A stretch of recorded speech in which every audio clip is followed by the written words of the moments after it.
Hello hello बच्चों, welcome to मंग 2.0। क्या हाल है सबकी? आई होप आप सब बहुत अच्छा कर रहे होंगे एंड आप बायो की क्लास का वेट भी करते होंगे। करते हो या नहीं करते हो? नहीं करते हो? अगर करते हो तो आ गई है बायो की क्लास। नहीं करते हो तो बेटा बायो तो पढ़नी ही पड़ेगी ना, 10th तक तो आपके पास चॉइस नहीं है। मुझे पता है कुछ बच्चों को बायो नहीं पसंद आती होगी, बट मैं बहुत कोशिश करूंगी कि आपके लिए बायो आसान कर दूं। बस लेक्चर को ध्यान से सुन लो, इतना काम कर लो, लेक्चर को अच्छे से सुनो। जो भी अच्छे से सुनोगे वो तुम्हारे दिमाग में बैठ जाएगा और आधे से ज्यादा काम निपट जाएगा। फिर एक बार बुक रीड कर लेना, क्वेश्चन प्रैक्टिस तो होती रहती है। बस हो गई बायो, इतनी आसान है। बायो सबसे ज्यादा स्कोरिंग होती है पूरे साइंस में, ठीक है। सो माय नेम इज उपासना मोंगे, अब तो आप जान गए होंगे। आज हम करेंगे आपका सेकेंड चैप्टर का second lecture, that is micro organisms, friend and foe. दोस्त हैं और दुश्मन भी हैं। यार ये कैसे हुआ? लास्ट लेक्चर याद करो, हमने इनकी इंपॉर्टेंस के बारे में पढ़ा था। There are so many microorganisms in the whole world, मतलब इतने हमारी अर्थ के ऊपर स्पीशीज नहीं है जितने नंबर ऑफ बैक्टीरियाज हमारी स्किन के ऊपर है, हमारे माउथ के अंदर है। So there are so many different types of bacterias. In fact मुझे भी सबके नाम याद नहीं है, ऑब्वियसली नहीं है ना। तो बट कुछ इंपॉर्टेंट बैक्टीरियाज के नाम याद करने इस चैप्टर के अंदर, जो रिपीटेडली आएंगे, पूछे जाएंगे, जिन पर क्वेश्चन बनता है। और कुछ हैं जो कि आपके लिए थोड़े से नए होंगे, बट वो आई प्रॉमिस यू आपको आगे हेल्प करेंगे, 9th-10th में हेल्प करेंगे। ये जो साइंस होती है ना 8th में, वो आपकी 9th-10th में आपको बहुत हेल्प करने वाली है। यहाँ से बेस बन रहा है बेसिकली, तो अभी अच्छे से कर लो, आगे की बातें बेटा और क्लियर होती जाएंगी। आज करना क्या है, हमने लास्ट लेक्चर में हमने इंपॉर्टेंस के बारे में पढ़ लिया था। आज हमें पहले स्टार्ट करनी है नाइट्रोजन साइकिल। अगर तुम्हारा कोई भाई बहन 10th क्लास में है ना, 10th में नहीं 9th में है या 10th में भी है, तो उनके ना लास्ट के चैप्टर्स उठाकर देखो। नेचुरल रिसोर्सेज, उसमें आपको ये नाइट्रोजन साइकिल मिल जाएगी। इनफैक्ट और भी साइकिल्स हैं उसके अंदर, तो अब आप इसी से अंदाजा लगा लो कि ये नाइट्रोजन साइकिल कितनी इंपॉर्टेंट है। यार मैं एक चीज तो करना ही भूल गई बच्चों, गलती हो गई एक तो मेरे से। ये 5th टॉपिक नहीं है, ये तो 1st टॉपिक है। ये क्या गड़बड़ कर दी भाई तुम्हारी मैम ने? अभी सुधार देते हैं, 1 मिनट रुकना। This is your topic 1, 2, 3, 4। ठीक है मेरे बच्चों, क्या पढ़ना है आज? इंपॉर्टेंस तो पढ़ ली, बट फो कैसे है माइक्रो ऑर्गेनिजम्स, दुश्मन कैसे है, ये पढ़ना है। कैरियर क्या होता है, डिसीजेस कॉज कौन कौन से करते हैं माइक्रो ऑर्गेनिजम्स, ये सब पढ़ना है। ठीक है, ये बड़ी गंदी सी साइकिल लग रही है ना, इससे घबराना मत। I will explain it to you. So what is nitrogen cycle? ये पढ़ने से पहले ना सिंपल लैंग्वेज में समझ लेते हैं। देखो, इससे पहले वाला लेक्चर जरूर अटेंड करना है, उसमें आपको इंपॉर्टेंस के बारे में पता चल रहा है कि माइक्रो ऑर्गेनिजम्स के फायदे क्या है। बहुत फायदे हैं भाई, हम खाते हैं, हम खाने में मिलाते हैं। जो आप ब्रेड खाते हो, जो लोग वाइन पीते हैं, बियर पीते हैं, उसमें यूज हो रहा है। दही के अंदर लैक्टोबैसिलस होता है, ये सारी चीजें पढ़ी है ना हमने। राइजोबियम बैक्टीरिया के बारे में पढ़ा था ना, जो रूट नोड्यूल्स के अंदर प्रेजेंट होता है। कौन सी प्लांट की? लेग्यूमिनस प्लांट्स की, दाल वाले प्लांट्स की, है ना। आज नाइट्रोजन साइकिल पढ़ते हैं, मैं आपको बताती हूँ इसका मतलब क्या है। साइकिल है इसके नाम के आगे, है ना, साइकिल। तो साइकिल का मतलब क्या है कि आप, cycle is this is cycle. यहां से स्टार्ट किया, घूमकर यहीं वापस आ गए, ये होता है साइकिल का मतलब। ठीक है, अब इस साइकिल में क्या है, हमारे एटमॉस्फेयर में, तुम कब से पढ़ते आ रहे हो, हमारे एटमॉस्फेयर के अंदर कितना नाइट्रोजन पड़ा है बच्चा? 78% नाइट्रोजन ऐसे घूम रही होती है। 78% नाइट्रोजन को ना N2 लिखते हैं। N2 गैस है ये। N2 गैस का फॉर्मूला, वैसे नाइट्रोजन को शॉर्ट फॉर्म में N लिखते हैं, बट गैस जब मुझे लिखनी हो तो मैं N2 लिख देती हूँ। ये आप 9th में पढ़ोगे कि N2 कैसे हुआ, है ना। तो अभी इसको थोड़ा सा याद कर लो। तो हमारे एटमॉस्फेयर की नाइट्रोजन है 78%। ये नाइट्रोजन ना हमें तो नहीं चाहिए, हम तो ऐसे इनहेल नहीं कर रहे हैं, बट ये नाइट्रोजन प्लांट्स को बहुत ज्यादा चाहिए। पीछे पड़े रहते हैं प्लांट्स, कहीं से नाइट्रोजन मिल जाए हमें। नाइट्रोजन उनका बहुत मेन न्यूट्रिएंट है, क्रॉप प्रोडक्शन वाले चैप्टर में पढ़ा था हमने, है ना, कि nitrogen is very important nutrient for plants. अब प्लांट्स को खाना नहीं मिलेगा, वो मर जाएंगे तो हम भी मर जाएंगे। तो हमें नहीं चाहिए, बट प्लांट्स को तो चाहिए, इसीलिए इतना अबंडेंट है, इसीलिए इतने ज्यादा अमाउंट में प्रेजेंट है। ठीक है, चलो देखो ये क्या हो गया। अब सुनो बच्चा, हमने क्या किया, हमने तो कुछ नहीं किया, खैर हम ना साइकिल को पढ़ेंगे। ये एटमॉस्फेरिक नाइट्रोजन को हम प्लांट्स को देंगे, हम प्लांट्स को देंगे। मान लो यहां पर एक प्लांट है, ठीक है, क्या नाम है इसका? इसको नाम दे देते हैं लक्ष्मी, नाम दे देते हैं लक्ष्मी।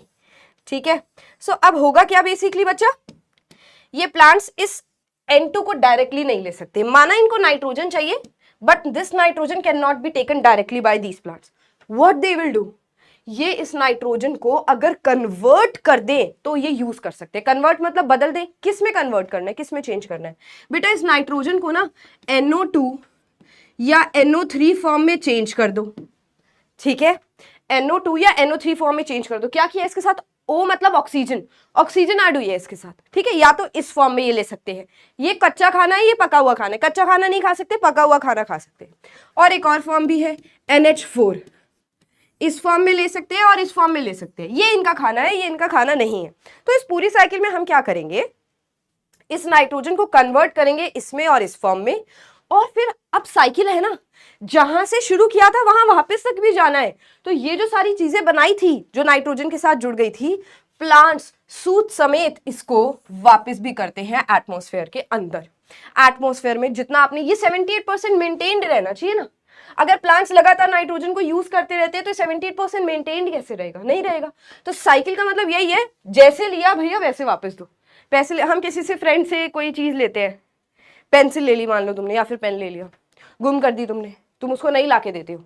अगर नहीं लाके देते, तुम्हारी पक्की आ रही है वो अलग बात है, बट एटिकेट्स तो यही होते हैं ना कि हमने किसी से कोई चीज लिया, हमें उसको वापस करनी है, बिल्कुल सही टाइम पे, जिस टाइम पर बोला है उस टाइम पर वापस करनी है, और जिस हालत में ली थी उसी हालत में वापस करनी है। वही है नाइट्रोजन साइकिल। अब तुम एक बेस बन गया इस बात का। अब पढ़ते हैं इसको, अब पढ़ते हैं एक एक करके। अब ये साइकिल में थोड़े और स्टेप्स बढ़ जाएंगे, सुनना ध्यान से।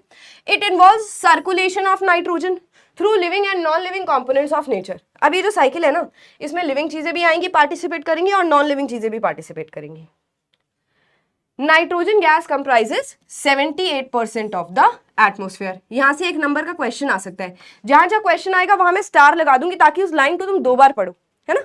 आगे देखो, first process of nitrogen cycle is fixation of nitrogen gas into nitrogenous compounds caused by bacterium, rhizobium and lighting। ये लाइन तुम्हें बहुत गंदी लग रही होगी, है ना, समझ नहीं आई होगी, मैं समझाती हूँ। देखो क्या हुआ, ये जो एटमॉस्फेरिक नाइट्रोजन है, इसको एटमॉस्फेरिक नाइट्रोजन बोलते हैं। इसको हम कन्वर्ट करेंगे नाइट्रोजन कंपाउंड्स में। कौन से हैं नाइट्रोजन कंपाउंड्स भाई, NO2 NO3 है और NH4 है। तो पहले तो NO2 और NO3 की बात कर लो, इनको कोई नाम तो देना पड़ेगा।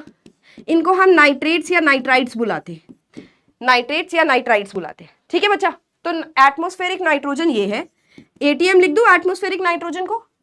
एटमॉस्फेरिक नाइट्रोजन ये है, और उसको कन्वर्ट कर देंगे हम नाइट्रेट्स के अंदर। अब ये कन्वर्ट 2-3 तरीके से हो सकता है। क्या लिखा है यहाँ पर, एक तो आपका राइजोबियम बैक्टीरिया कर देगा, वो कैसे करेगा, I will repeat it for you. और एक होता है बिजली कड़कने से, जब आसमान में तेज बिजली कड़केगी, लाइटिंग होगी, तब ये नाइट्रोजन कन्वर्ट हो जाएगा NO2 और NO3 के अंदर। तो this is what, these are the symbols of lighting. उसके बाद राइजोबियम बैक्टीरिया क्या करता है, इसी डायग्राम पे आ जाओ। मान लो ये आपका लेग्यूमिनस प्लांट है, लेग्यूमिनस प्लांट्स आर दाल वाले प्लांट्स, है ना, लिख दो यहां पर। मान लो ये आपका लेग्यूमिनस प्लांट है। अब ये लेग्यूमिनस प्लांट्स की जो रूट नोड्यूल्स होती है, इसकी रूट है, उसके अंदर नोड्यूल्स हैं, उन नोड्यूल्स के अंदर ये राइजोबियम बैक्टीरिया होगा, और ये राइजोबियम बैक्टीरिया N2 को पकड़ के NO2 और NO3 फॉर्म में कन्वर्ट कर देगा। क्वेश्चन क्या आ सकता है, कौन सा बैक्टीरिया ये काम करता है, राइजोबियम। कहाँ रहता है, लेग्यूमिनस प्लांट्स की रूट नोड्यूल्स में रहता है, simple.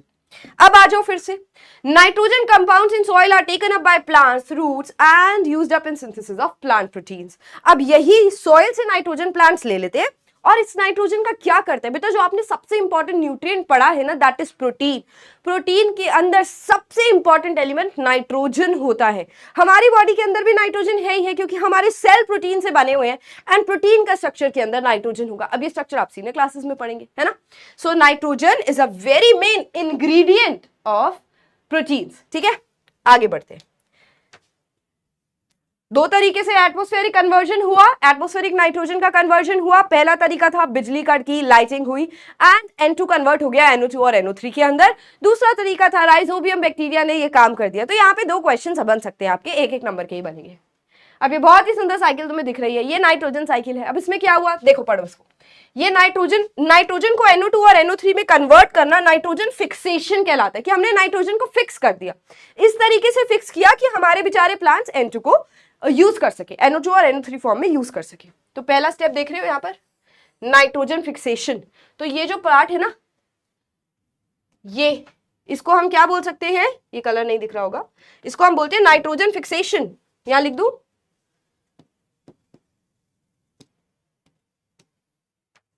The process is known as, आएगा यहां पर डिफाइन नाइट्रोजन फिक्सेशन, तो आपको पूरा लिखना पड़ेगा। There are two ways to fix atmospheric nitrogen. First way is lightning which is the natural method, and second is by the rhizobium bacteria. Done बच्चा, आ जाओ आप। ये देखो नाइट्रोजन फिक्सेशन हो गया, ये रहे तुम्हारे नाइट्रोजन फिक्सिंग बैक्टीरियाज। ये वर्म्स जैसे लग रहे, कीड़े जैसे लग रहे, बट ये बैक्टीरियाज है, ठीक है। अच्छा, अब उसके बाद क्या हुआ, ये दिख रही है यहाँ पर सुंदर सी मुंह, काव है ना। ये काव क्या करती है, इस काव ने इस प्लांट को खाया होगा, घास ही तो खाती है, पत्ते ही तो खाती है। तो इस प्लांट को खाने के बाद जो इसके वेस्ट मटेरियल है, जो इसका काव डंग प्रोड्यूस हुआ, उस काव डंग के साथ साथ उसमें अमोनिया बनता है। क्या बनता है, अमोनिया। यानी कि प्लांट के अंदर जो नाइट्रोजन था, N2 था, वो N2 गया, मतलब प्लांट के अंदर N2 नहीं ना, N2 तो नाइट्रोजन गैस है, प्लांट के अंदर जो भी नाइट्रोजन था जिस भी फॉर्म में था, वो इस काव ने खा लिया। अब उसके वेस्ट मटेरियल में वो पता है किस फॉर्म में निकला, NH4 and NH3, that is ammonia. किस फॉर्म में निकला, NH4 फॉर्म में निकला, दैट इज अमोनिया। तो मैंने आपको बताया था ना, दो फॉर्म्स है जिसमें यूज कर सकते हैं, एक तो ये वाली फॉर्म है, एक ये वाली फॉर्म है। तो जब नाइट्रोजन को, N2 को NH4 में कन्वर्ट कर दे, that process is known as ammonification. That process is known as ammonification. यहां कितना बोल्ड में लिखा है नाइट्रोजन फिक्सेशन। ये पहला स्टेप है नाइट्रोजन साइकिल का, कि N2 को फिक्स किया जाएगा NO2 और NO3 में बाय बिजली कड़की यानी कि लाइटिंग, एंड दूसरा मेथड इज राइजोबियम बैक्टीरिया। फिर उसके बाद एक और तरीका है नाइट्रोजन को कन्वर्ट करने का। क्या तरीका है, NH4 बनता है। कैसे बनता है, ये जो प्लांट्स को खाने वाले जानवर हैं, इनका जो वेस्ट मटीरियल होता है उसमें अमोनिया प्रोड्यूस होता है। ये अमोनिया बनना ही अमोनिफिकेशन कहलाता है। NH4 का क्या नाम है, अमोनिया। प्रोसेस का क्या नाम हो गया, अमोनिफिकेशन। देखिए आगे पढ़े आप लैंग्वेज में, waste of plants and animals are converted to nitrogenous compounds by the action of bacteria and fungi in the soil। ये वाला जो काउडंग है, इसके ऊपर ना बैक्टीरिया, फंगस, ये आकर इसको सॉइल के साथ मिक्स कर देते हैं। उस दौरान जो गैस प्रोड्यूस होती है, दैट गैस इज अमोनिया। इसके अंदर भी अमोनिया है, गैस में भी अमोनिया है। अब देखो, तुम कभी जंगल से गुजर रहे हो या फिर उस जगह से गुजर रहे हो जहां पर बहुत ज्यादा कूड़ा पड़ा हुआ है, गार्बेज पड़ा हुआ है, तो ऐसे नाक बंद करके निकलते हो, तो वहां से बहुत बदबू आ रही है, ऐसे करते हो। वॉशरूम्स में जब हम जाते हैं, है ना, पब्लिक वॉशरूम्स में जो क्लीन नहीं है वॉशरूम्स, उसमें से बड़ी गंदी स्मेल आती है ना, वो अमोनिया की स्मेल होती है। वो गंदी तो है ही है, साथ ही साथ हमारे लिए हार्मफुल भी है बच्चा। इसीलिए it is important to cover your nose that time, कि वो आपके अंदर ना जाए, टॉक्सिक है ना वो गैस। बट प्लांट्स के लिए तो भैया पिज्जा है, ठीक है। सो अमोनिया बनना इज नोन एज अमोनिफिकेशन। कैसे हो रहा है, ये जो प्लांट का वेस्ट मटेरियल होता है, प्लांट्स नहीं, एनिमल का वेस्ट मटेरियल होता है, उसके ऊपर बैक्टीरिया, फंगस आते हैं, उसको सॉइल के साथ मिक्स कर देते हैं, गैस बन जाती है अमोनिया। अब प्लांट्स के लिए गैस इंपॉर्टेंट है। आगे देखो, some bacteria convert nitrogenous compounds back to nitrogen to maintain atmospheric levels of nitrogen. अब ये भैया उनकी ड्यूटी है जिनको वापस कन्वर्ट करना है, एटमॉस्फेरिक नाइट्रोजन को देना है वापस। मैंने कहा था ना, जिस फॉर्म में लेना है, जैसे लेना है वैसे वापस भी करना है। So there is a bacterium known as pseudomonas and clostridium.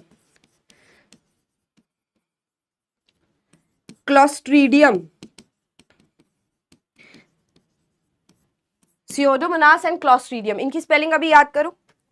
Learn it right now, giving you 10 seconds because it is important बच्चा, इसको लर्न करना इंपॉर्टेंट है।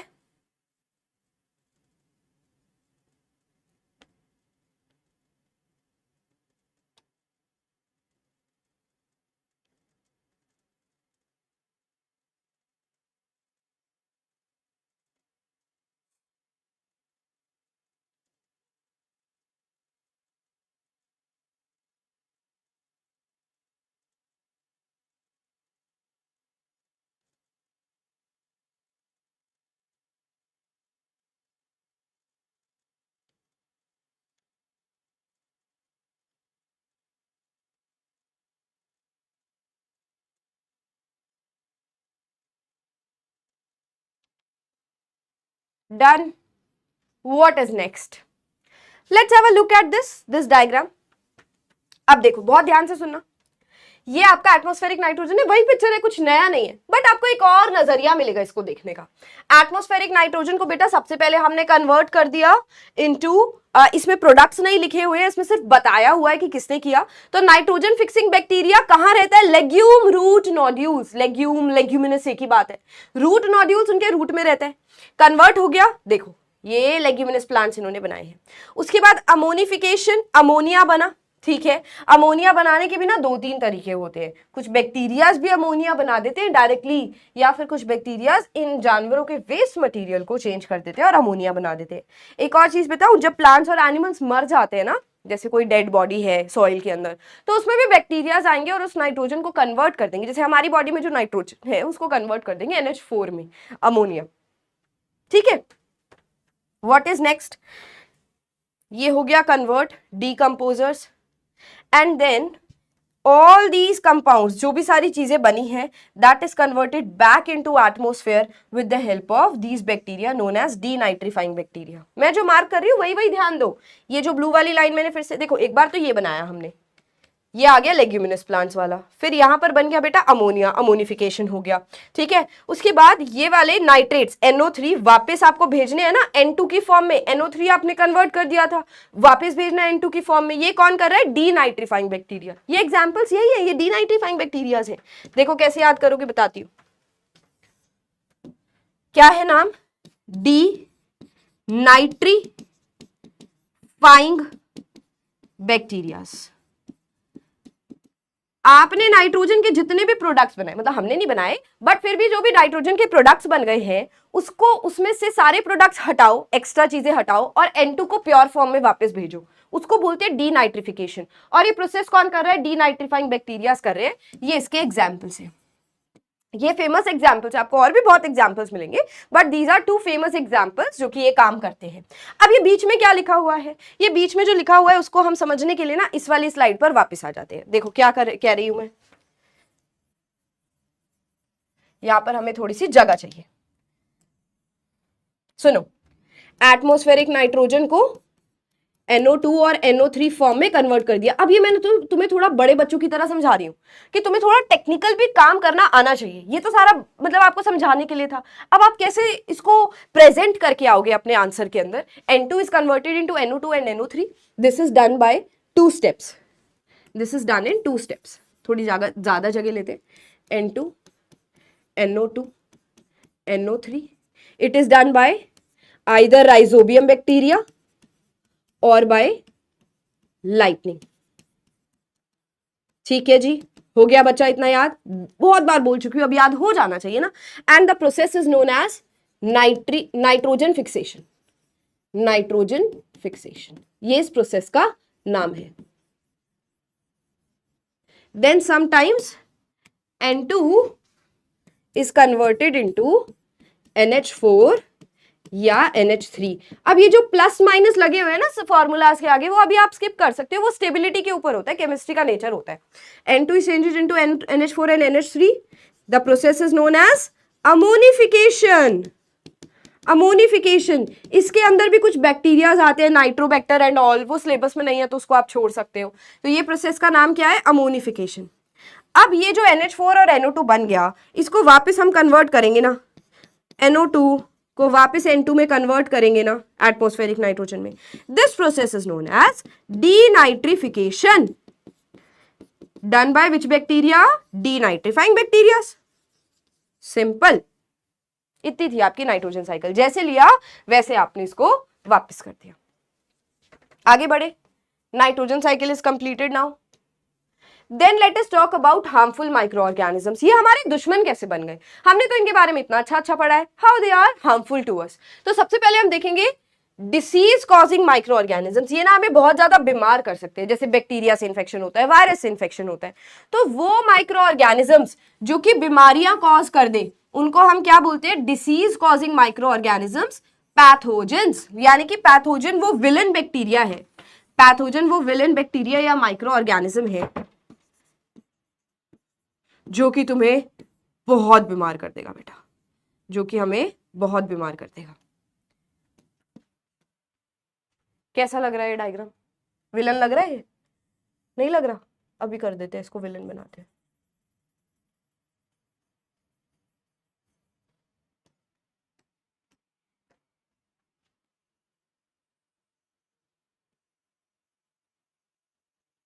This is your villain nitrogen, not nitrogen, bacteria बचा।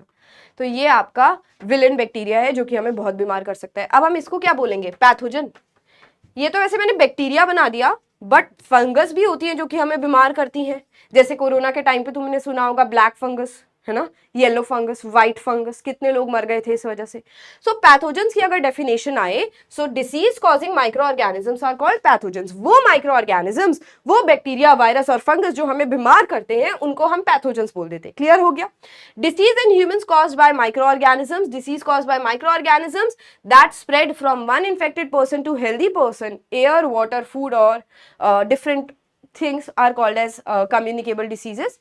देखो ये मैं आपको बताती हूँ, दो टाइप के डिसीजेस होते हैं जो एक दूसरे के पास फैल सकते हैं, मतलब एक दूसरे के को हो सकते हैं, एक बीमार व्यक्ति से दूसरे व्यक्ति को हो जाएंगे, एंड सेकंड वुड बी जो कि नहीं होते ट्रांसफर। सो ये क्वेश्चन आ सकता है आपका, देखो क्या है नाम, या तो हम इनको बोलते हैं इन्फेक्शियस डिसीज, या फिर हम बोल सकते हैं कम्युनिकेबल डिसीज। एक कोई गल है, एक ही बात है, कम्युनिकेबल डिसीज, ठीक है।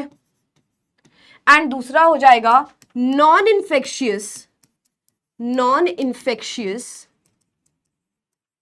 And non communicable disease, non communicable disease,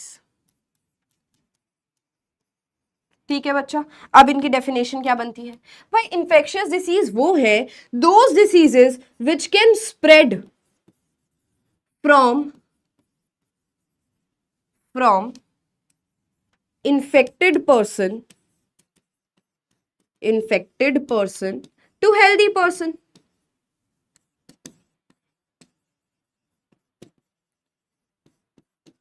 और नॉन कम्युनिकेबल डिसीज वो है जो नहीं स्प्रेड होते, do not spread from infected person to healthy person. अब तुम्हारी क्लास में एक एग्जाम्पल लेते हैं। तुम्हारी क्लास में ऐसा होता होगा कि कोई बच्चा बीमार होकर आता होगा और तुम्हारे साथ आकर बैठ गया सीट पर, फिर थोड़ी देर उसको मान लो कोल्ड है या कफ है, तो तुम्हें भी कोल्ड कफ होता है। या फिर हमारे घरों में हमने ऐसे काफी बार देखा होगा कि अगर हमारे घर में किसी को कुछ बीमारी हो गई है, वो हमें भी हो जाती है थोड़े टाइम बाद, जैसे चिकन पॉक्स, स्मॉल पॉक्स तो अभी चलो इरेडिकेटेड है अर्थ से, अब नहीं होता, बट किसी को कोई बीमारी होती है तो बहुत जल्दी फैल जाती है हमारे घर में, है ना। तो वो इन्फेक्शियस डिसीज है। For example cough and cold, cough cold, viral fever, influenza है ना, एंड टाइफाइड। अब आप कहोगे मैम टाइफाइड से कैसे होगा? बता रही हूँ, ये ना एक पर्सन से दूसरे पर्सन को कैसे जाता है, डायरेक्टली ऐसे नहीं जा सकता। आप टाइफाइड वाले के साथ लेटे हुए हो, but yes typhoid bacterial disease है, तो उसके बैक्टीरिया आपकी बॉडी के अंदर एंटर कर जाएंगे तो आप भी बीमार हो जाओगे, है ना। So there are different examples of infectious diseases. अब बात करते हैं नॉन इन्फेक्शियस कौन सी है, कि मतलब वो बंदा बीमार है, हम उसके साथ बैठे तो भी हमें बीमारी नहीं होगी। इसमें एक मेरे को चिकन पॉक्स और ऐड करने दो बेटा। Chicken pox is highly communicable. Now, what about non-infectious or non-communicable diseases?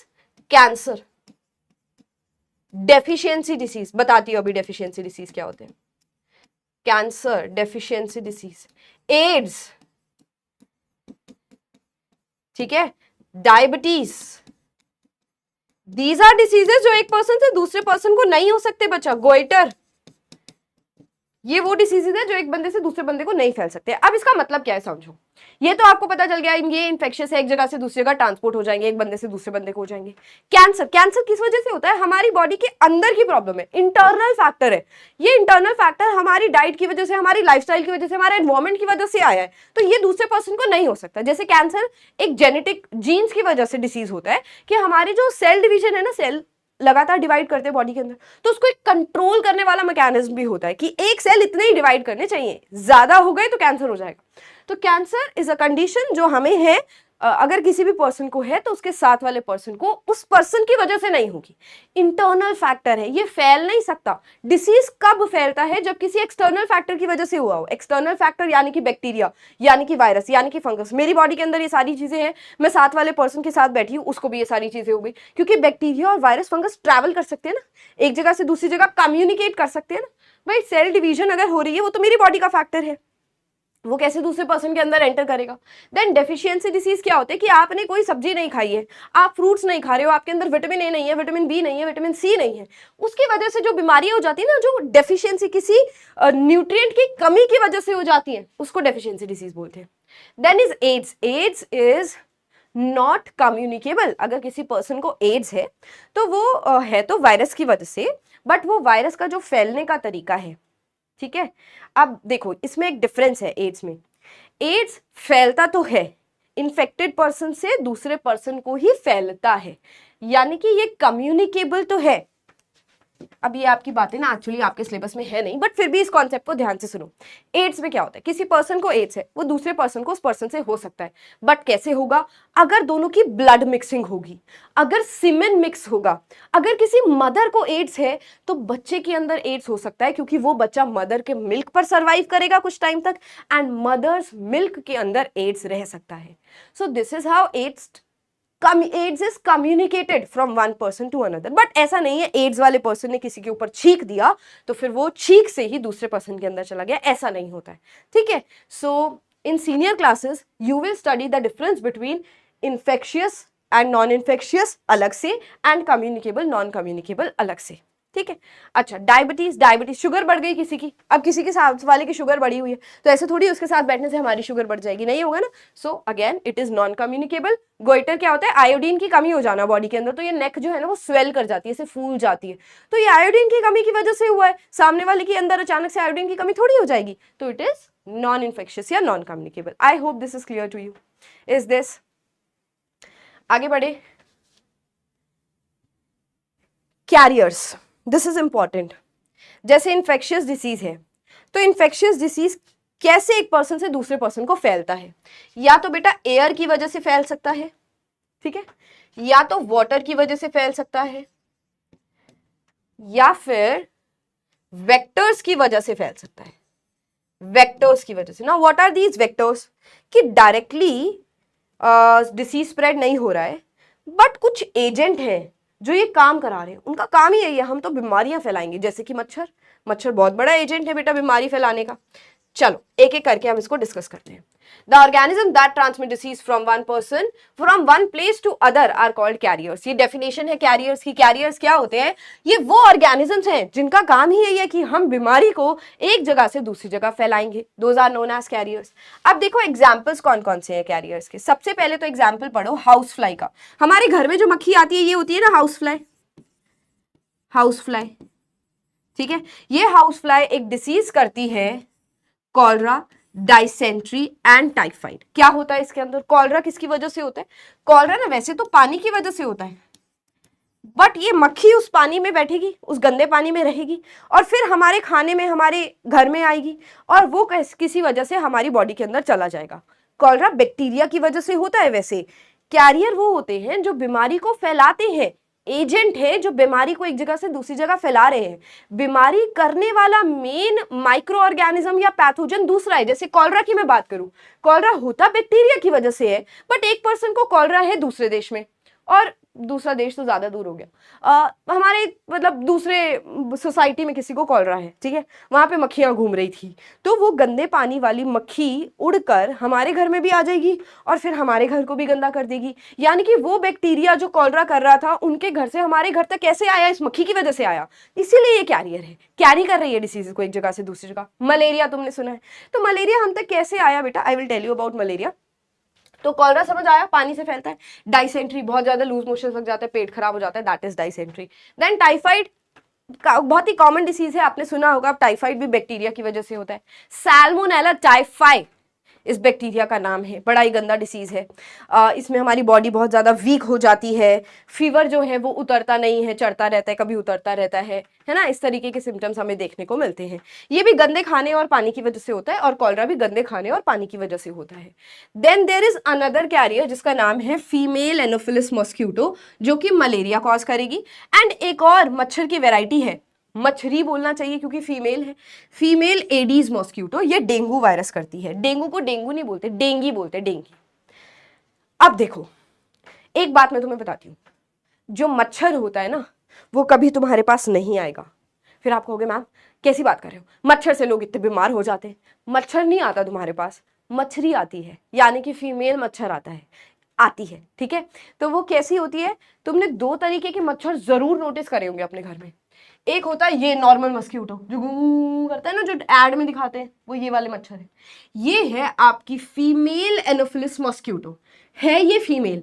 ये हमारे खून पर इसलिए आती है, हमारा खून पीने के लिए, ताकि जो इसके पाउच के अंदर एग्स है उसको वार्म ब्लड मिल सके, उसको वार्मथ मिल सके, न्यूट्रिशन मिल सके।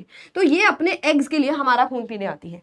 इनके जो पति हैं, इनके जो मेल मच्छर हैं, उनको हमारे ब्लड में बिल्कुल इंटरेस्ट नहीं है, बिल्कुल भी इंटरेस्ट नहीं है उनको हमारे ब्लड में, क्योंकि वो बेटा प्लांट्स के पास जाएंगे, गंदी जगह पर जाएंगे, वहां पर जाकर अपना खाना ले लेंगे, हमारे ब्लड से उनका कोई लेना देना नहीं।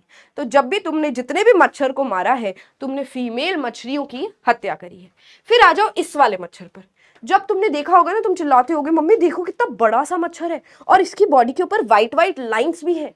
ये वाली मछली नहीं है, ये दूसरी फीमेल है, इसका नाम है एडीज मस्क्यूटो। डेंगू का जब टाइम आता है, डेंगू फीवर का जब टाइम आता है, तो एड्स में भी दिखाने लग जाते हैं भाई ऐसा मच्छर होता है डेंगू का।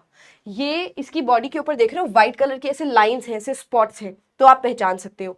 जब ये ब्लड सक करती है, इसकी पोजीशन देख रहे हो, ये ऐसे अपना पीछे अप करके आगे वाले पोर्शन को डाउन करके ब्लड को सक करती है। बट इसको देखो ये मच्छर कैसे सक कर रहा है। So this is the difference between your anopheles mosquito and aedes mosquito, ठीक है। तो अब तुम ना घर में तुम्हें जितने भी मच्छर दिखेंगे तुम पहचान जाओगे कि कौन सी आपको मलेरिया करने आई है वो, या फिर डेंगू करने आई है। नाउ एडीज मॉस्किटो डेंगू करती है, येलो फीवर नाम का भी एक डिसीज होता है, वो भी होता है इससे, and chikungunya, lymphatic filariasis. Lymphatic filariasis छोड़ दो, आपके सिलेबस में नहीं है। It is related to our immune system. Pregnant females, यानी कि इनके पाउच के अंदर बहुत सारे एग्स हैं एंड वो हमें इन्फेक्ट करने आई हैं। Then when do they bite. अच्छा, जो डेंगू का मच्छर होता है वो दिन में काटता है, वो ज्यादा ऊपर तक भी नहीं आ सकता, ज्यादा हाइट पर नहीं आ सकता, नीचे नीचे ही रहता है, दिन में काटता है। मलेरिया की जो फीमेल मस्क्यूटो है वो रात को काटती है, ठीक है। Resting position with abdomen sticking upwards. ये एब्डोमेन है, एब्डोमेन इनका ऊपर है, this is abdomen area, this is their abdominal area, this area abdominal area, वो ऊपर की तरफ है। इनका एब्डोमिनल एरिया देखो नीचे की तरफ, ये पैरेलल है सरफेस को। लोकेशन क्या है, predominantly rural and predominantly urban. ये ज्यादा शहर में मिलेंगी डेंगू करने वाली, और मलेरिया करने वाली ज्यादातर गांव में मिलती है। कहाँ मिलती है, पानी के अंदर, कैसा भी पानी हो उसके अंदर आपको मलेरिया वाला मच्छर मिल जाएगा। शैलो वाटर सर्फेसेस, जहां पानी इकट्ठा हो गया है ना थोड़े थोड़े लेवल का, ज्यादा बड़ी वाटर बॉडी नहीं होनी चाहिए, थोड़ा थोड़ा वाटर जहां इकट्ठा हो गया वहां पर आपको डेंगू करने वाला मच्छर मिल सकता है।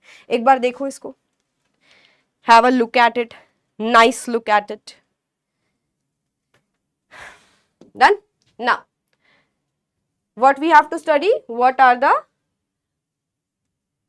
कहां गया, कौन कौन से माइक्रो ऑर्गेनिजम्स हमें क्या बीमारी करते हैं ना बेटा, वो हमें पढ़ना है। Now this topic is really important, क्योंकि ये अब आपको हेल्प करने वाला है और काफी सारे क्वेश्चंस इस टॉपिक से आते हैं। मैं याद कराती जाऊंगी, आप बस ध्यान से सुनना। सबसे पहले बात कर रहे हैं हम ट्यूबरक्यूलोसिस बीमारी की, इसको हिंदी में टीबी भी बोलते हैं। तुम्हें अगर याद हो, जब टीबी बहुत ज्यादा फैल रहा था तो Amitabh Bachchan, who is the legendary hero है ना हमारे बॉलीवुड के, तो उन्होंने उनकी ना एक वॉइस नोट आती थी, कॉल करने से पहले एक रिंगटोन बजती थी उनकी, क्या बोलते हैं, कॉलर ट्यून जो भी बोलते हैं, वो बजती थी, जैसे कोरोना के टाइम पर भी आती थी, 2 मीटर की दूरी बनाए रखे। ऐसे अमिताभ बच्चन की वॉइस में टीबी के लिए भी साउंड आता था। क्या था कि अगर आपकी खांसी 7 दिन से ज्यादा है तो जरूर उसको चेक कराएं, वो टीबी हो सकता है। तो that is tuberculosis, bacterial disease है ये। बेसिकली देखो, कॉजेटिव माइक्रो ऑर्गेनिज्म हम आगे मेंशन करेंगे कि बैक्टीरिया से है, वायरस से है, फंगस से है, तो टीबी बैक्टीरिया से होता है। यहाँ एक क्वेश्चन आएगा, फैलता कैसे है, एयर से फैल सकता है, इसलिए टीबी वाले पेशेंट से दूर रहो।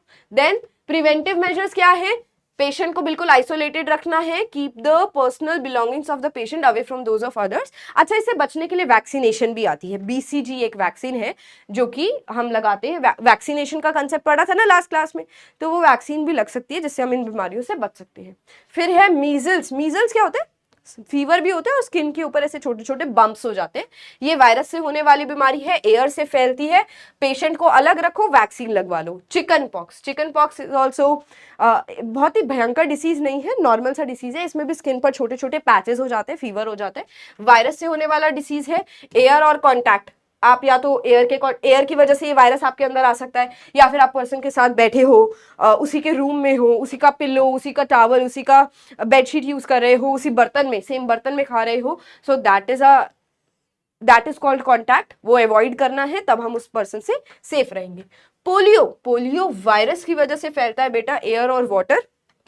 अब आप याद करो, पोलियो अब हमारी अर्थ से कंप्लीटली इराडिकेट तो नहीं हुआ है। इराडिकेट मतलब खत्म हो जाना, कंप्लीटली तो खत्म नहीं हुआ है, but still it is a very dangerous disease. क्यों डेंजरस है?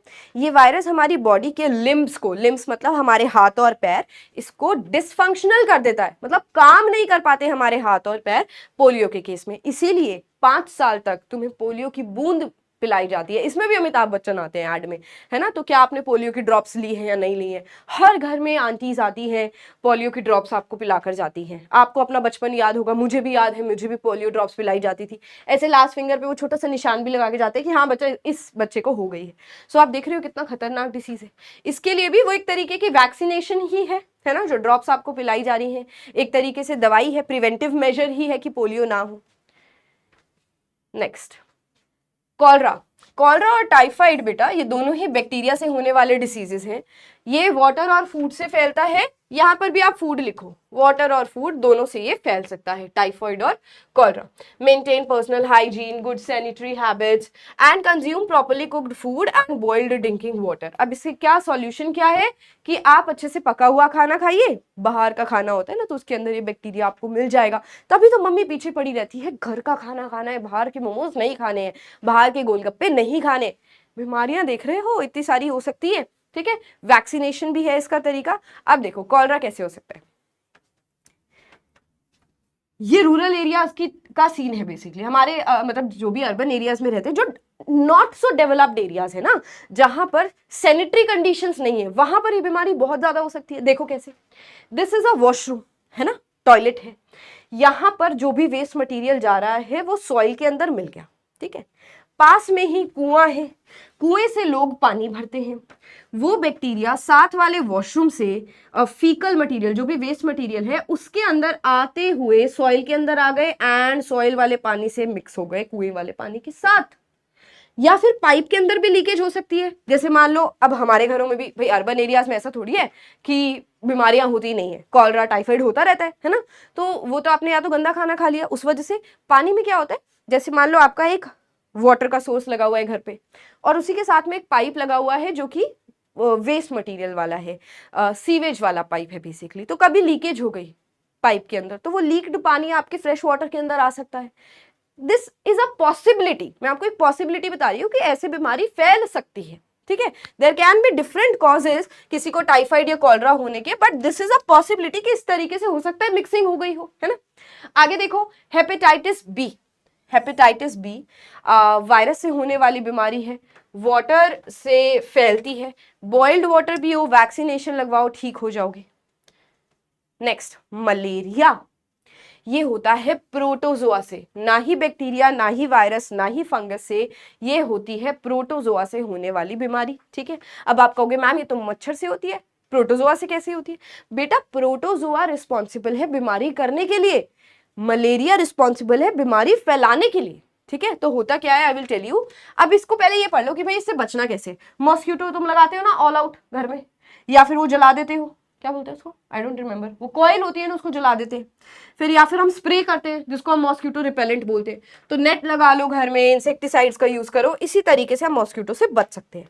अब मॉस्किटो हुआ कैसे, वो मॉस्किटो नहीं, मलेरिया हुआ कैसे। देखो ये ना एक पेशेंट है बेचारा, ये बेचारा एक पेशेंट है, अभी ये डेड नहीं है, बस सो रहा है, ठीक है। ये बेचारा पेशेंट सो रहा है, ही इज सिक, ठीक है,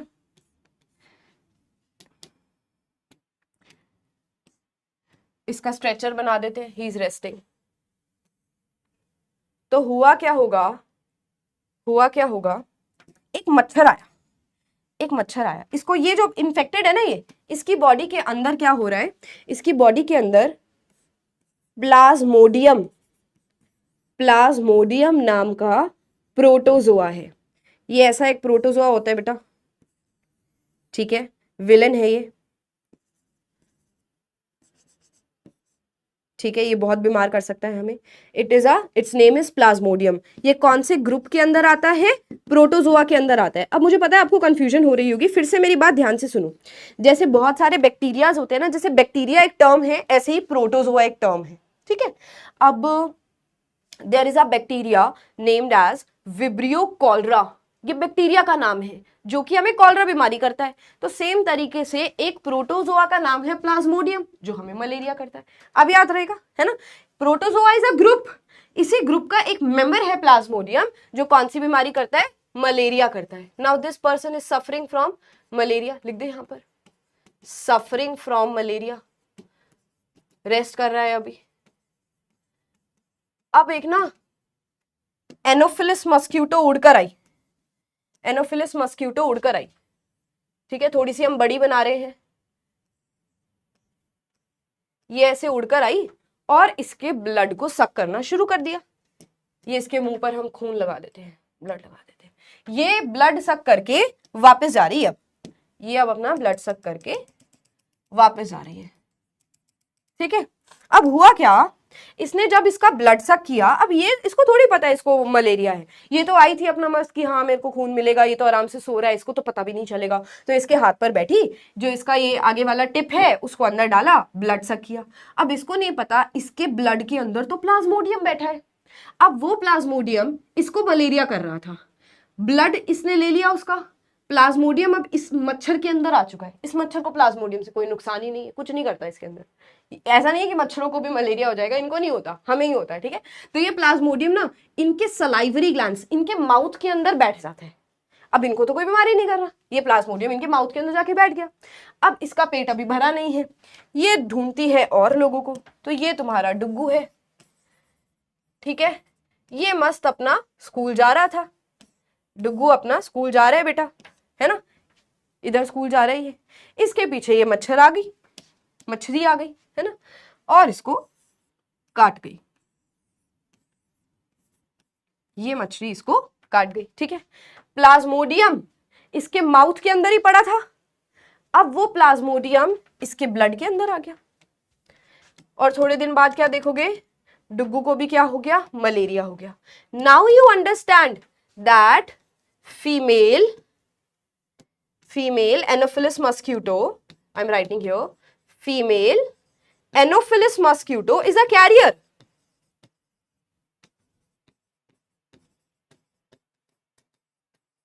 Is a carrier.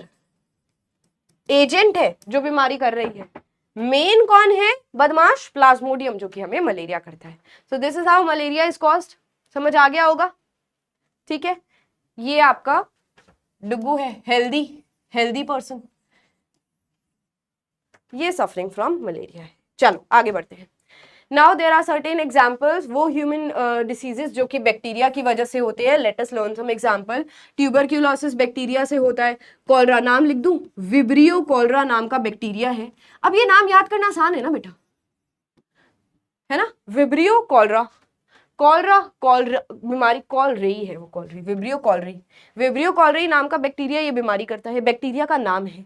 फिर टाइफाइड सैल्मोनेला टाइफाई, ये इस बैक्टीरिया का नाम है जो कि हमें बीमार करते हैं, ठीक है, ऐसे याद रहेगा। देखो ये पूरी स्पेलिंग याद करने की जरूरत नहीं है, बट अगर इनकेस एमसीक्यू के फॉर्म में क्वेश्चन आ गया तो तुम रिलेट कर सकते हो ना, इसके नाम के पीछे टाइफाई है, यहां भी टाइफाइड है, पता चल रहा है ना, ये इसको बीमार करेगा। इसमें तो पूरी स्पेलिंग आ रही है, कॉल रही और उधर कॉलरा, है ना। ट्यूबरक्लोसिस छोड़ दो।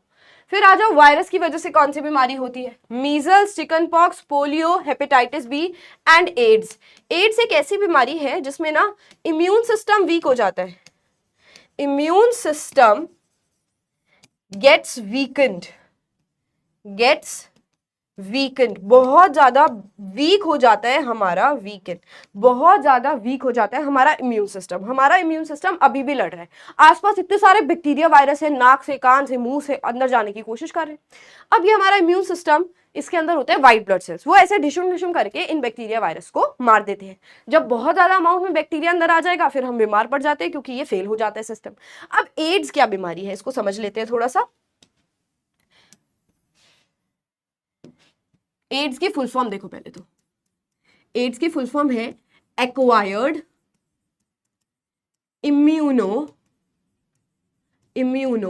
डी से डेफिशिएंसी सिंड्रोम। अब क्या हुआ इसके अंदर देखो, लेट्स मेक अ पेशेंट, डुगू नहीं है, कोई भी पेशेंट लगा लो, ठीक है, लेट्स मेक अ पेशेंट। तो इसका इम्यून सिस्टम बहुत ज्यादा वीक है, किस वजह से हुआ, इसकी बॉडी के अंदर HIV वायरस है। HIV की फुल फॉर्म भी देख लो, बहुत आसान है, ह्यूमन इम्यूनो कहां से आया, इम्यून सिस्टम से आया, डेफिशिएंसी वायरस, वी से virus, human immuno deficiency virus. Human के अंदर इम्यून सिस्टम की ऐसी तैसी करने वाला वायरस है, ठीक है। तो इस पर्सन के अंदर HIV वायरस है। अब इस पर्सन के साथ बैठने से तो आपको HIV नहीं होगा। ये HIV कैसे फैलता है एक पर्सन से दूसरे पर्सन को, ब्लड मिक्सिंग से फैल सकता है, मदर मिल्क के अंदर होता है तो मदर के बच्चों को हो सकता है, उनके इन्फेंट्स को हो सकता है, ठीक है। अब सुनो, इससे इसकी मिक्सिंग हो सकती है। अब कभी भी तुम हॉस्पिटल में गए, तुम बीमार हो, कोई और बीमारी है तुम्हें डॉक्टर इंजेक्शन लगा रहे हैं, हमेशा ध्यान रखना कि वो जो इंजेक्शन लगाया जा रहा है वो ब्रांड न्यू है, वो पैकेट खुला है और तभी आपको लगाया जा रहा है। कोई भी यूज्ड निडल आपको कभी भी नहीं लगानी है, क्योंकि हमें नहीं पता, क्या पता वो निडल इस पर्सन को लगाई गई हो, निडल लगाई होगी, ब्लड मिक्स हुआ होगा, HIV वायरस उस निडल के टिप पर होगा, और वो टिप अगर हम किसी और पर्सन के अंदर डाल देंगे, ब्लड मिक्सिंग हो जाएगी, HIV वायरस फैल जाएगा। सो इट इज इंपॉर्टेंट कि आप जब भी हॉस्पिटल्स में जाएं तो हमेशा फ्रेश निडल का इस्तेमाल कराएं। टेस्ट करा रहे हो, कुछ भी कभी भी आप करा रहे हो, तो आपको HIV वायरस का ध्यान रखना है। एक और चीज, किसी का भी रेजर यूज नहीं करना है ना, किसी का भी कोई भी यूज्ड आइटम है ना जिससे ब्लड मिक्स हो सकता है, आपको वो नहीं करना है, क्योंकि हमें नहीं पता साथ वाले पर्सन को HIV हो सकता है, फिर हमारे अंदर आ जाएगा, है ना। तो इन चीजों से हमें ध्यान रखना है। अच्छा, और होता क्या है इस बीमारी के अंदर, जैसे इस पर्सन के साथ क्या होगा, इसका इम्यून सिस्टम बिल्कुल डेड हो जाएगा। तो अगर इसको एक छोटी सी बीमारी है कोल्ड, वो कोल्ड ठीक ही नहीं होगा इसका, वो चेंज हो जाएगा इन्फ्लुएंजा के अंदर, बहुत बड़ी बीमारी बन जाएगी, ठीक है। छोटा सा फीवर निमोनिया के अंदर चेंज हो जाएगा, येलो फीवर निमोनिया के अंदर चेंज हो जाएगा, ठीक है। छोटी छोटी बीमारी बड़ी बड़ी बीमारियां बन जाएंगी, कफ टीबी में बदल जाएगा, क्योंकि इसकी बॉडी ठीक ही नहीं हो रही है। तो ऐसी छोटी छोटी बीमारियां बड़ी बड़ी बीमारियों में कन्वर्ट हो रही हैं, क्योंकि इसके पास बचाने का कोई सिस्टम ही नहीं है। तो ये ऐसा नहीं है एकदम से मर जाएगा, धीरे धीरे वीक हो करके सारी बीमारियों से सफर करके ये पर्सन मरता है। कोई एक बीमारी इस बंदे को नहीं मार रही है, इसीलिए इसको सिंड्रोम बोला जाता है बेटा, ठीक है। ये बात मैं आपको इसलिए बता रही हूं ताकि आप अवेयर रहो, आप बायो के बच्चे हो। अब ये एक ऐसी बीमारी है जिसका इलाज नहीं है, इलाज होता तो हम इतनी टेंशन लेते ही नहीं ना, इसका इलाज अभी तक पॉसिबल नहीं हो पाया है, इसीलिए बहुत ही बड़ी बीमारी मानी गई है, ठीक है। आगे बढ़े, प्रोटोजोआ से होने वाले डिसीज कौन कौन से हैं, एक तो आपका मलेरिया ही है जिसकी पूरी साइकिल पड़ी। कौन सा मलेरिया करता है इसको, कौन सा प्रोटोजोआ करता है इसको, प्रोटोजोआ का नाम क्या है, प्लाज्मोडियम करता है, ठीक है। फिर दूसरा है स्लीपिंग सिकनेस। अब नाम कैसा कितना अच्छा लग रहा है ना, स्लीपिंग सिकनेस, यार सोते ही रहेंगे इस बीमारी में तो ये तो हो जाए हमें, ऐसे नहीं होता।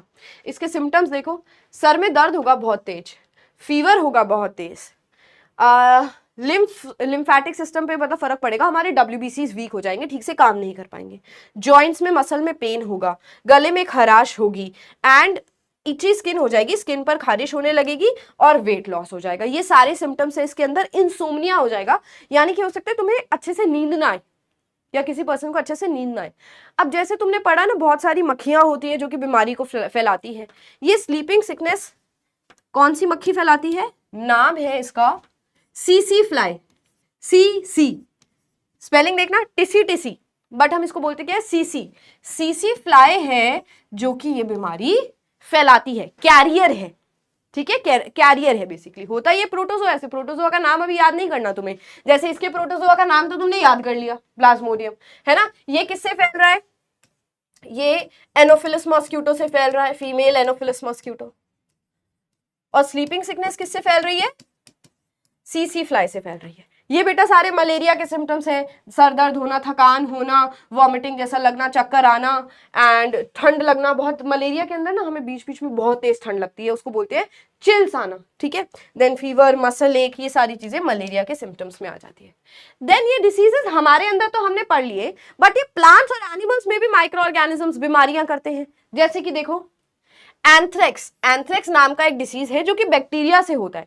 अब एंथ्रेक्स काओ और कैटल के अंदर हो सकता है। इसमें क्या होगा? Staggering, trembling, depression, unconsciousness and सांस लेने में डिफिकल्टी, ये सारी प्रॉब्लम्स बेटा इन कैटल्स को हो सकती है। उसके बाद बात करो फुट और माउथ डिसीज, बेटा ये वायरस की वजह से होता है। इसमें क्या होगा? शिवरिंग, सोर फीट, स्वेलिंग आ जाएगी इनके पैरों के अंदर, इस तरीके से बेटा लीजन्स देखने को मिलेंगे, यानी कि स्किन जो है वो खराब हो जाएगी, मिल्क प्रोडक्शन नहीं होगा, छाले हो जाएंगे, ये छाले हैं बेसिकली, एंड रेज्ड टेम्परेचर, जैसे हमें बुखार चढ़ जाता है ना, ऐसे इनको भी बुखार हो जाएगा। प्लांट्स के अंदर क्या क्या बीमारी हो सकती है? एक डिसीज है प्लांट्स के अंदर, सिट्रस कैंकर। ये डिसीज देख रहे हो, मौसमी के अंदर, ऑरेंज के अंदर हो जाता है, सिट्रस फ्रूट्स के अंदर। ये फ्रूट खराब हो गया क्योंकि इसको कौन सी बीमारी हुई है? Citrus canker. सिट्रस फ्रूट्स कौन से होते हैं? जिनमें सिट्रिक एसिड होता है, जैसे कि लेमन, ऑरेंज, मौसमी, है ना। Then this is rust of wheat. Wheat जो हम आटा खाते हैं, गेहूं खाते हैं, उसकी जो लीफ है उसके ऊपर रस्ट जैसा सब्सटेंस डिपॉजिट हो जाता है। रस्ट क्या होता है? जब जंग लगता है तो ब्राउन ब्राउन कलर का सब्सटेंस डिपॉजिट हो जाता है ना, ऐसा हमें लीफ के ऊपर दिखता है, इसीलिए इसका नाम रख दिया रस्ट ऑफ व्हीट। ये फंगस से होने वाली बीमारी है। उसके बाद येलो वेन मोसाइक ऑफ भिंडी is caused by this virus, this यहां लिख देती हूं, येलो वेन मोज़ेक। ये भिंडी का पत्ता है, उसके अंदर वायरस की वजह से बीमारी हो चुकी है और उसके पत्ते के अंदर बहुत येलो येलो कलर की लाइंस दिखती है। So these are the diseases caused by plants in micro organisms. Your chapter is now finished. खुश तो बहुत होगे तुम, बट अब करेंगे कुछ क्वेश्चंस। पहला क्वेश्चन है, which of the following diseases can be cured using antibiotics? AIDS, typhoid, dengue या फिर मलेरिया? याद करो, एंटीबायोटिक्स वही बीमारियों को ठीक करता है जो कि बैक्टीरिया से होती है। तो एड्स नहीं होगा, टाइफाइड होगा क्योंकि ये बैक्टीरियल डिसीज है, डेंगू वायरस से होता है, मलेरिया प्रोटोजोआ से होता है। So right answer is typhoid. Next question, which organisms are microscopic and dependent on host organism for reproduction? इनमें से कौन सा है जो कि माइक्रोस्कोप से देखा जा सकता है और होस्ट ऑर्गेनिज्म पर डिपेंड करता है अपने रिप्रोडक्शन के लिए? होस्ट ऑर्गेनिज्म, जब भी होस्ट वर्ड आ जाए तो किसको चूज करोगे? तुम्हारा प्यारा virus. Next question, dash are the agents that act as carrier of a pathogen and spread disease? इनमें से कौन से हैं जो कि एजेंट की तरह काम करते हैं, कैरियर की तरह काम करते हैं, डिसीज को फैलाते हैं? डीएनए फैलाता है? नहीं। पैरासाइट्स, वेक्टर्स या माइक्रोब्स? माइक्रोब्स या माइक्रो ऑर्गेनिज्म एक ही बात है। पैरासाइट फैलाता नहीं है, दूसरे ऑर्गेनिज्म पर रहना शुरू कर देता है।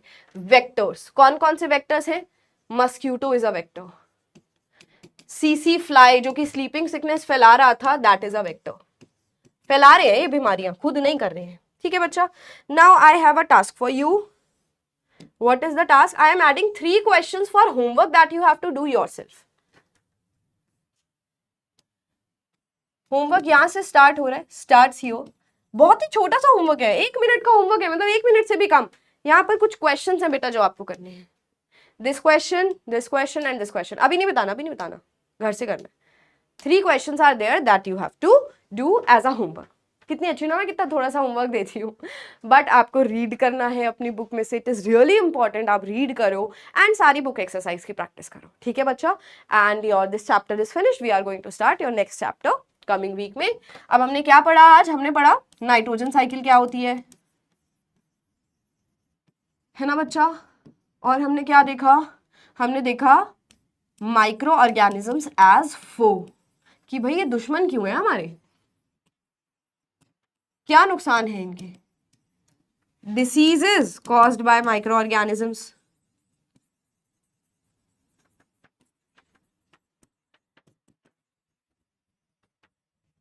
है ना बेटा? चल, and certain question practices. Now we are ending the class. I will meet you soon in your next class. Till then, take care of yourself. अपना बहुत बहुत ध्यान रखना. And doubts हो तो आप नीचे पूछ सकते हो. Bye bye. Take care of yourself बच्चों. Ending the session now.